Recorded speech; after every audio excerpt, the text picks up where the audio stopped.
पुढील कार्यक्रम प्रसारित करणारे आहेत जॉयसमेर मिनिस्ट्रीचे मित्र आणि भागीदार. बऱ्याच लोकांना वाटतं की त्यांना देवाची गरज नाही, आणि मला याचं दुःख वाटतं, कारण देव खरंच खूप अद्भुत आहे.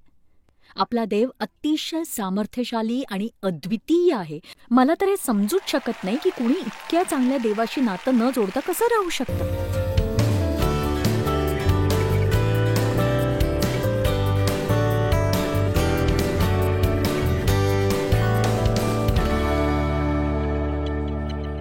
हे पित्या, आजच्या वचनाबद्दल तुला धन्यवाद. आणि आम्ही ते ऐकून ते स्वीकारावं, ते जपावं, आम्ही ते तुझ्या सहाय्याने आचरावंही. प्रभू येशूच्या नावाने आज मी बोलणारे गर्व आणि नम्रतेविषयी. आता बघा, अँड्र्यू मरे यांनी एक पुस्तक लिहिलंय ज्याचं नाव आहे ह्युमिलिटी. आणि तुम्ही हे वाचा, पुस्तक लहानसं पुस्तक आहे, पण ते खूप खूप खूप खूप सामर्थ्यशाली आहे. मी या विषयावर लिहिलं नाहीये, कारण ते विकणं जड जातं, आणि म्हणून मी हे तुम्हाला सुचवतेय. माझी पुस्तकं विकली गेली पाहिजेत. माझी एक मालिका आहे गर्व आणि नम्रतेवर, पण त्याचा एवढा खप झाला नाही. मग आम्ही त्याचं नाव बदललं आणि आम्ही आणखी प्रती विकू शकलो, पण त्या विकणं सुद्धा जडच गेलं. गर्व किती धोकादायक आहे आणि नम्रता किती सामर्थ्यशाली आहे, हे लोकांना कसं समजवायचं हे कळत नाही. आणि मी हे पुन्हा एकदा सांगणार आहे, आपल्याला जाणीव नसते की हट्टी आत्मा किती धोकादायक असतो आणि नम्रता ही किती प्रभावी असते. आता त्यांनी सांगितलेल्या काही गोष्टी तुम्ही ऐका. गर्व, बघा, सर्वप्रथम गर्वा एवढं धोकादायक दुसरं काहीच नाही. तो खरं तर खूप स्वाभाविक असतो. तो आपल्यात असूनही आपल्याला तो दिसत नाही. बघा, ज्या लोकांना गर्वाची समस्या असते त्यांनी फक्त प्रामाणिकपणे हे कबूल करायला हवं की त्यांना गर्वाची समस्या आहे. म्हणून गर्वाविषयी एखाद्याला काही सांगणं खूप कठीण असतं, कारण ज्यांच्यामध्ये तो असतो त्यांचा हाच खटाटोप चाललेला असतो की तो दिसू नये आणि आपण उघडं पडता कामा नये. प्रीतीच्या अभावाचं कारण गर्वच आहे. इतरांच्या गरजा आणि अशक्तपणा याबाबतीत असलेल्या उदासीनतेचं मूळ आहे. त्वरित टीका करून न्याय करण्याच्या वृत्तीचं ते मूळ आहे. सर्व भावनिक चढउतार, सर्व हळवेपणा, सर्व चिडचिडेपणा, सर्व प्रकारचा कडवटपणा आणि सर्व प्रकारची अक्षमाशीलता ही गर्वाच्या आत्म्यामुळे येते. आता नम्रतेविषयी सांगण्यापूर्वी मी एक गोष्ट तुम्हाला स्पष्टपणे सांगते की नम्रता ही दुर्बलता नाहीये. उदास तोंड करायचं आणि भाबडेपणाचा आव आणायचा आणि तसंच वावरायचं म्हणजे नम्रता नव्हे. माझ्या मते असं वागणं देवाला चीड आणणार आहे. नम्रता व्यक्त होते ती हृदयातून आणि मनातून. आणि जर तुम्हाला नम्र हृदय आणि नम्र मन असेल तर तुम्ही धार्मिकतेचं वर्तन ठेवू शकाल. एक नम्र व्यक्ती स्वतःला आहे त्यापेक्षा मोठं गणत नाही किंवा आहे त्यापेक्षा लहानसुद्धा गणत नाही. त्यांच्या मनावर स्वतःचा पगडा कधीच नसतो. तर उलट आपण ख्रिस्तामध्ये कोण आहोत याची जाणीव त्यांना असते. ते धैर्यवान असतात आणि देवाने आपल्याला धैर्यवान होण्यासाठीच बोलावलेलं आहे. पण याचा अर्थ असा नाही की आपण इतरांना पायदळी तुडवावं किंवा त्यांना दुखवत राहावं. बघा, खरी नम्रता ही ख्रिस्तामध्ये धीट असते. आणि पुढची काही मिनिटं मी तुम्हाला सांगणार आहे धीट असण्याविषयी आणि खास करून प्रार्थनेत धीट होण्याविषयी. आपण स्वतःमध्ये शून्य आहोत, पण ख्रिस्तात सर्व काही आहोत. आपण त्याच्याशिवाय काहीच करू शकत नाही, पण त्याच्याद्वारे त्याच्या इच्छेचं सगळं काही आपण करू शकतो. त्याच्याशिवाय काहीच करू शकत नाही आपण, पण त्याच्याद्वारे त्याच्या इच्छेचं आपण सर्व काही करू शकतो. मी तुम्हाला सांगते, तुम्ही आहात त्यापेक्षा बलवान आहात. तुमच्या शब्दकोशातून मला शक्य नाही हा शब्दप्रयोग तुम्ही बाद करून टाकायला हवा. असं म्हणत फिरू नका की हे फार कठीण आहे, मला शक्य नाही. जर तुम्ही ख्रिस्तावर विसंबून राहिलात तर या जीवनात जे गरजेचं आहे ते तुम्ही नक्कीच करू शकाल. नक्कीच. आमेन. अत्यंत कठीण परिस्थिती असताना सुद्धा तुम्ही आपल्या चेहऱ्यावर स्मिता हास्य ठेवू शकता आणि लोकांनी तुम्हाला दुखावलं असतानाही तुम्ही त्यांच्यासाठी आशीर्वाद बनू शकता, हे लक्षात घ्या तुम्ही. मी ही गोष्ट पुन्हा एकदा सांगेन. कारण बघा, बऱ्याचदा आपल्याला वाटतं आपण इतक्या कठीण परिस्थितीत आहोत की आपली समस्या सुटेपर्यंत सगळ्या जगांनी थांबावं. पण ते कधीच शक्य होत नाही. तुम्ही दुखावलेले असाल तरी देव तुमचा उपयोग इतरांसाठी करूच शकतो.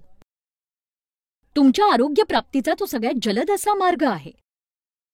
जेव्हा तुम्ही दुखावले जाता किंवा अत्यंत कठीण परिस्थितीत असता तेव्हा आपल्या मुखावर स्मितहास्य आणि मनात चांगली वृत्ती ठेवा आणि आपल्या तोडग्याची वाट बघत असताना इतरांसाठी आशीर्वादित कसे ठरू शकू याचा विचार करायला हवा तुम्ही. कुणी आमीन म्हणेल का सांगा मला?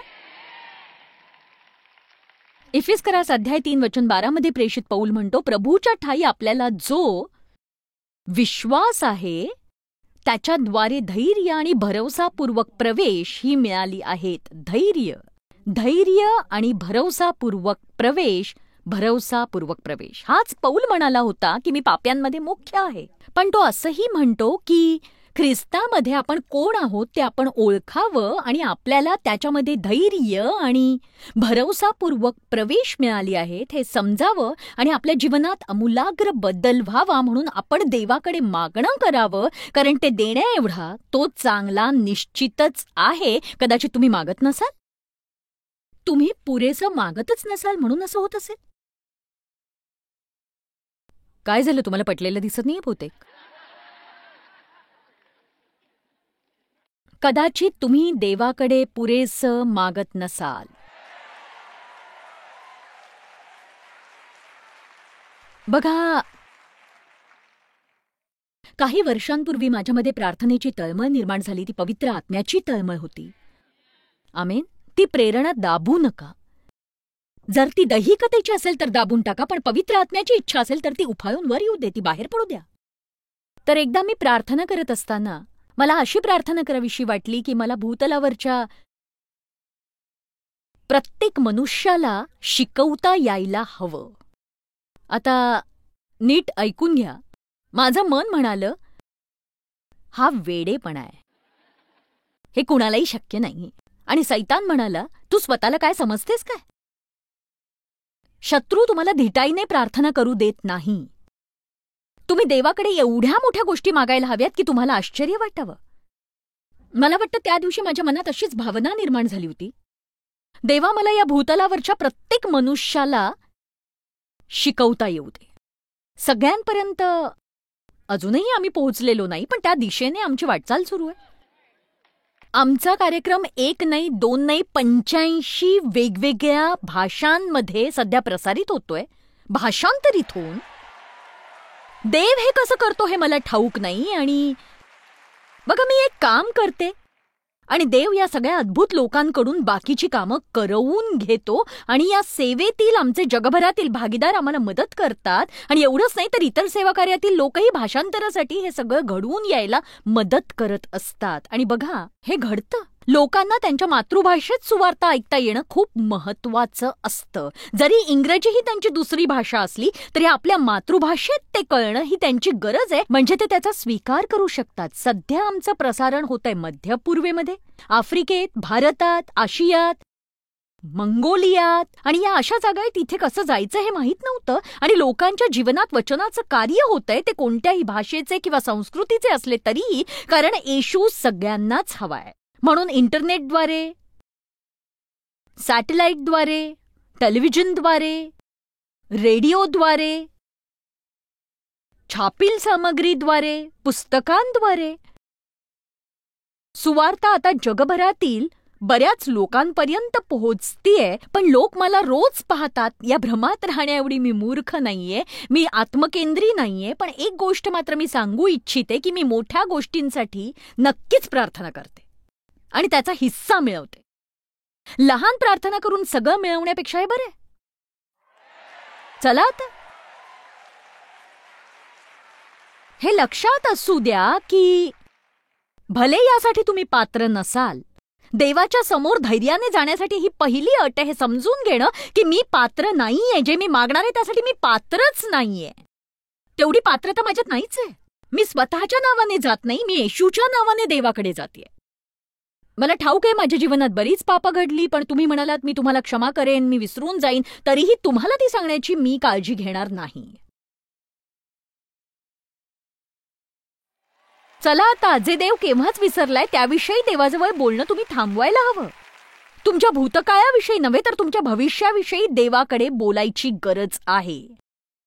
आपण सुरुवात कशी करतो त्यापेक्षा आपण शेवट कसा करतो हे महत्वाचं असतं. माझी सुरुवात डळमळीत झाली, पण मी चांगला शेवट करायचा चंग बांधलाय. तुमचं काय?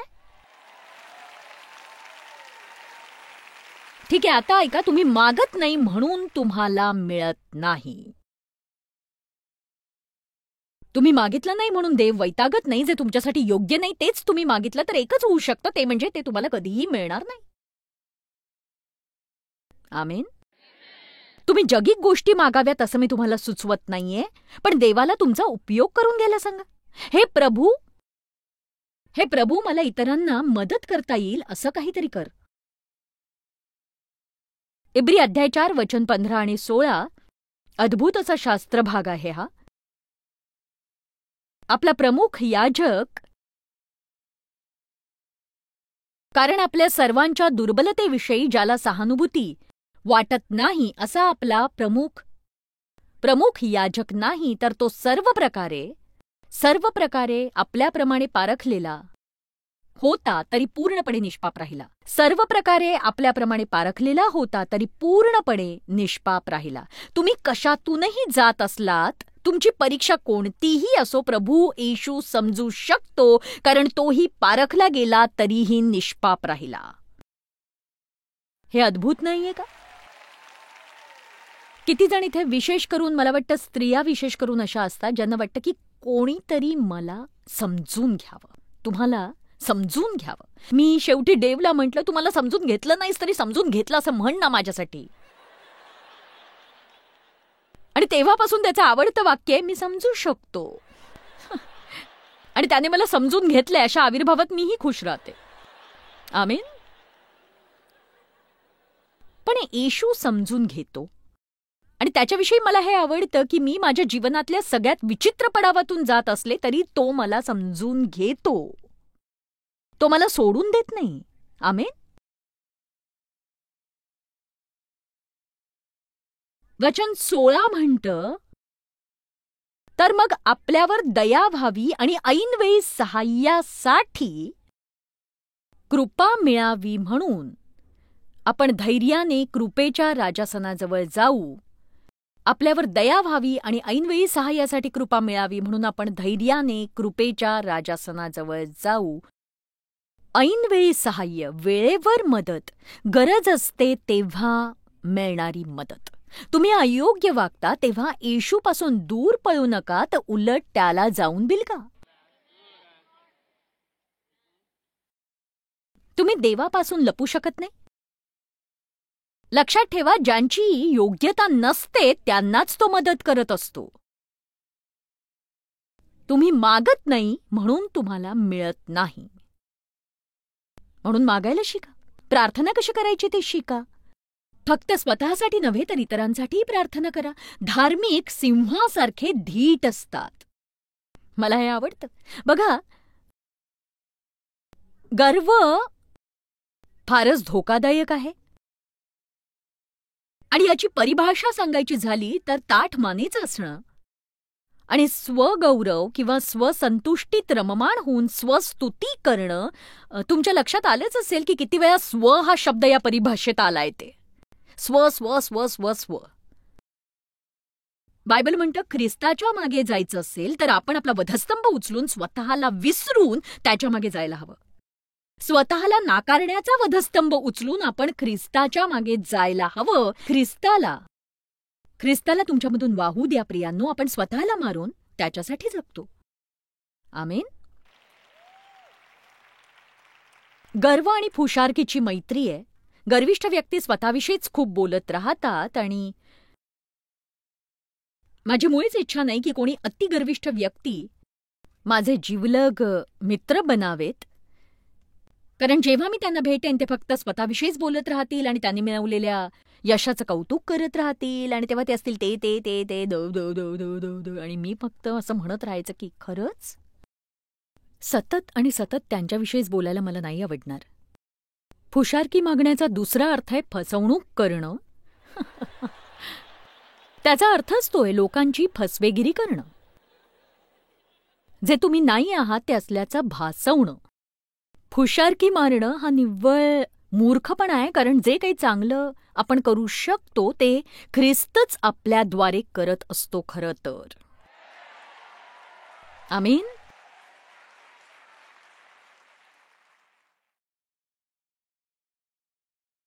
आपण काही नसताना काही असण्याचा आव आणणं म्हणजे स्वतःला फार मोठं समजण्यासारखं आहे, जे योग्य नाही. हो, जे मला ठाऊक आहे ते मी तुम्हाला सांगते.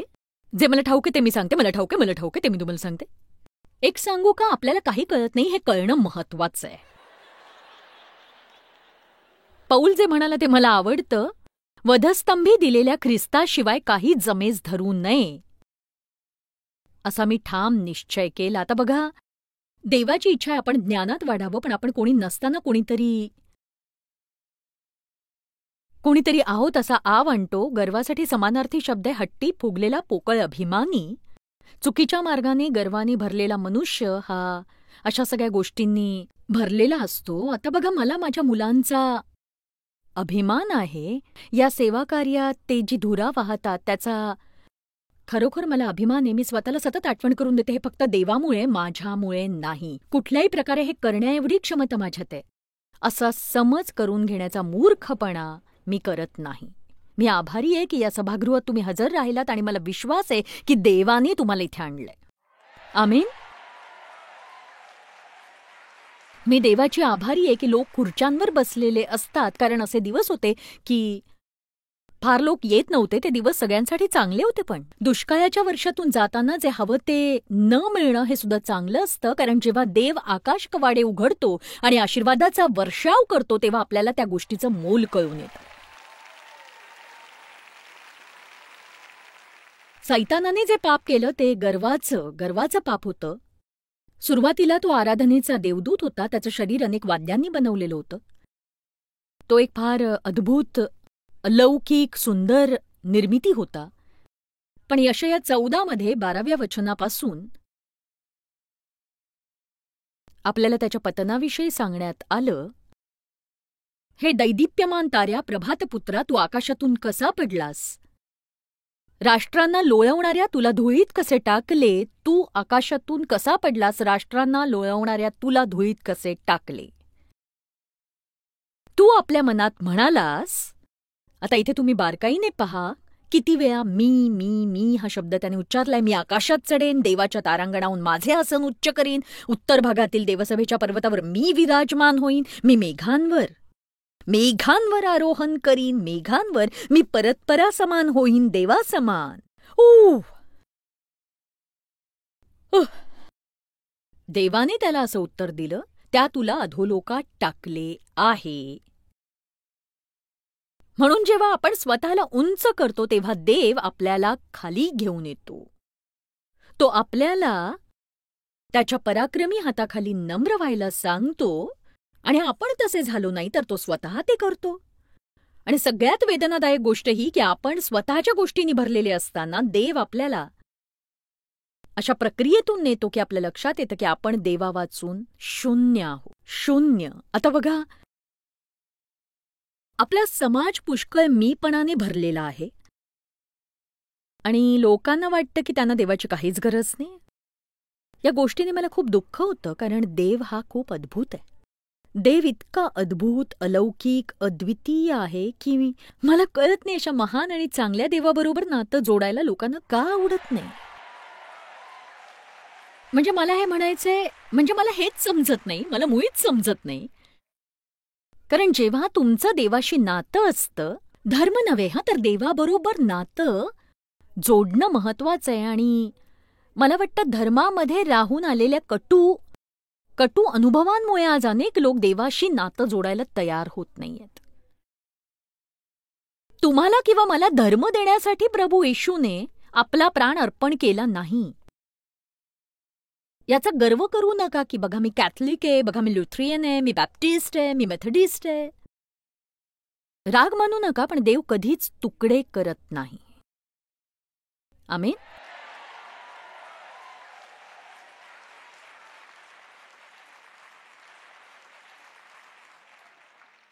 ख्रिस्त तुमच्या पापांसाठी मरण पावला असा विश्वास तुम्ही ठेवता का? तो मरणातून उठला यावर, त्याने तुमच्या पापांची खंडणी भरली आणि तो तुम्हाला नवीन जीवन देऊ शकतो यावर देव चांगला आहे असा विश्वास आहे का? बघा, जगभरातले बरेचसे लोक या सत्यावर विश्वास ठेवत नाहीत आणि वास्तविकता ही आहे की कितीतरी लोक स्वतःला नास्तिक म्हणवून घेतात आणि याच गोष्टीचं मला फार आश्चर्य वाटतं. आणि मग काही लोक असेही आहेत की त्यांना वाटतं आपण जे करतोय ते सगळं करून देवाबरोबर नातं ठेवू शकतो आणि स्वर्गात जाऊ शकतो. असे लोक विश्वासणारे असणं शक्यच नाही. लोकांना देवाबरोबर नातं जोडण्याची इच्छा नसण्याचं कारण असं आहे की त्यांना स्वैर वागायचं असतं आणि त्यांना वचन पाळायचं नसतं. त्यामुळे ते स्वतःचाच नाश ओढवून घेतात आणि आपल्याला आज जगातल्या लोकांसाठी विशेष प्रार्थना करायची गरज आहे आणि जगामध्ये दिव्यासारखं चमकण्याचीही गरज आहे. लोकांना हवासा वाटणारा आदर्श त्यांच्यापुढे ठेवायला हवा. आपण प्रभू येशूबरोबरचं नातं कसं असतं ते त्यांना दाखवा. आमेन.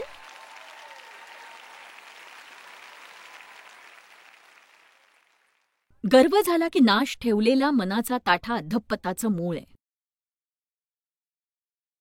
दानिएलाच्या 4थ्या अध्यायात एक रोमांचकारक घटना आपण वाचतो. कदाचित तुम्हाला ती ठाऊक असेल किंवा नसेलही. नंतर तुम्ही तो संपूर्ण अध्याय अवश्य वाचा. पुढच्या आठवड्यातलं ते एका दिवसाचं बायबल अध्ययन समजा तुम्ही. आता मी तुमच्यासाठी आवश्यक तेवढा भाग वाचेन आणि त्यातून आपण आपले आजचे धडे शिकणार आहोत. चला शिकूयात. नबुखदनेस्सर, दानियल 4:1. नबुखदनेस्सर राजा ह्याच्याकडून सर्व पृथ्वीवर राहणाऱ्या सर्व लोकांना, सर्व राष्ट्रांच्या व सर्व भाषा बोलणाऱ्या लोकांना तुमचे कल्याण असो. आता पुढच्या 3 वचनात तो काय म्हणतो बघा. परात्पर देवाने जी चिन्हे व जे अद्भुत चमत्कार माझ्या संबंधाने दाखवले आहेत ते विदित करावेत. हे मला बरे वाटले. त्याची चिन्हे किती थोर, त्याच्या अद्भुत चमत्कारांचा प्रभाव केवढा. त्याचे राज्य सर्वकालचे आहे आणि त्याचे प्रभुत्व पिढ्यानपिढ्या राहणारे आहे. पिढ्यानपिढ्या सर्व काही देवाविषयी. आणि मी नबुखदनेस्सर आपल्या गृहात चैनीत होतो, आपल्या मंदिरामध्ये फार समृद्ध होतो. तर जोवर त्याचा मनोभाव योग्य होता तोवर त्याच्या जीवनात असलेल्या सगळ्या चांगल्या गोष्टींबद्दल तो देवाला गौरव देत होता. आपणही नियमितपणे असं म्हणायला हवं. प्रभू, तुझ्याशिवाय मी अगदी शून्य आहे. तू माझ्यासाठी केलेल्या सगळ्या गोष्टींची मी प्रशंसा करतो आणि मी त्यांना गृहीत धरत नाही. आता माझं म्हणणं नीट ऐका, त्याकडे दुर्लक्ष नका करू. देवाने आपल्यासाठी ज्या चांगल्या गोष्टी केल्या त्याबद्दल आभार व्यक्त करण्याचा सर्वोत्तम मार्ग म्हणजे इतरांसाठी आशीर्वादित ठरणं, इतरांना मदत करत राहणं हेच आहे. तुमची कृतज्ञता फक्त काही पोकळ शब्दांची असू देऊ नका, तर तिला चांगल्या कामांची जोड द्या. प्रभू, माझी योग्यता नसताना तू तुझा चांगुलपणा मला दाखवतोस, म्हणून जे चांगुलपणा दाखवण्याच्या योग्यतेचे नाही अशांना तुझा चांगुलपणा दाखवायला तू मला मदत कर. देवा, मला मदत कर. बघा, जर प्रत्येक ख्रिस्ती व्यक्तीने जगात जाऊन ख्रिस्ताचा चांगुलपणा दाखवला तर लवकरच आपण सगळे स्वर्गीय घरी जाऊ.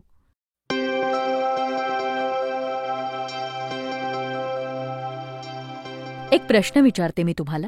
कोणी तुम्हाला दुखावलंय आणि तुम्ही त्यांना क्षमा केली नाही असं झालंय का? बघा, आपण स्वतःला नम्र करण्याची गरज आहे. देवाला म्हणा, प्रभू मला क्षमा करायची, मला तसं वाटत नसलं आणि ते लोक त्यासाठी योग्य आहेत असंही वाटत असलं तरीही मला तुझी आज्ञा पाळायची आहे. बघा, गर्वामुळेच आपण इतर लोक आपल्याशी कसं वागतात ते पाहतो, पण आपण हे लक्षात घेत नाही की आपणही लोकांना दुखावतोच अनेकदा. म्हणून आपण देवाचे आभार मानायला हवेत की तो आपली क्षमा करतो आणि आपणही तेच करायला हवं. मला विश्वास आहे की आत्म्याचं फळ हे खरंच खूप महत्वाचं आहे. जेव्हा पवित्र आत्मा आपल्या हृदयात येतो तो आपल्या जीवनात त्याच्या फळांचा विकास करू पाहत असतो. धन्यवाद. प्रभू तुम्हाला आशीर्वाद देव. जॉयस मेयर मिनिस्ट्रीज करता तुम्ही खूप मौल्यवान आहात. आम्हाला तुमचं कौतुक आहे आणि जगभरामध्ये हे सेवा कार्य शक्य करण्याकरता आम्ही आमच्या मित्रांचे आणि पार्टनर्सचे आभारी आहोत. आम्ही एकत्रितपणे भुकेल्यांना खाऊ घालतो, गरिबांना वस्त्र देतो आणि राष्ट्रांना सुवार्ता सांगतो. तुमच्या प्रार्थनेच्या विनंती करता आमच्याविषयी आणखी माहिती मिळवा. जॉयसच्या कॉन्फरन्सच्या तारखा पहा आणि ख्रिस्ताची प्रीती जगभरामध्ये पसरवण्याकरता आमचे सहभागी व्हा.